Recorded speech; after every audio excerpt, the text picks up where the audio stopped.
Hi everyone, welcome to gmailfiend. First of all, thank you for watching this video. If you're new here, please don't forget to click the subscribe button down below or check our channel for more videos like this.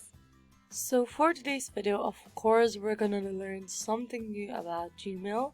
We're gonna tell you how to star mass emails, how to go your emails to the starred sections, or how to just like star mass emails without clicking each and every one of them. So without further ado, let's get started.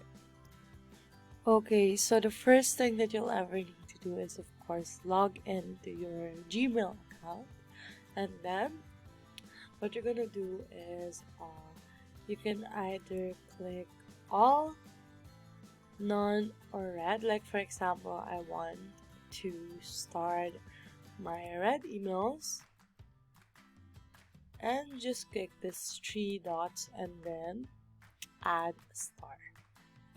As easy as that. You can also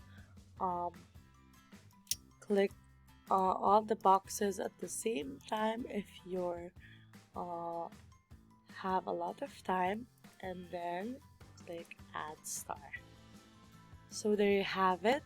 That's how you start mass emails in 2 different ways. We hope you like this video and we hope you learned something from it. If you like this video, please do hit the like and the subscribe button down below. See you on the next video. Bye!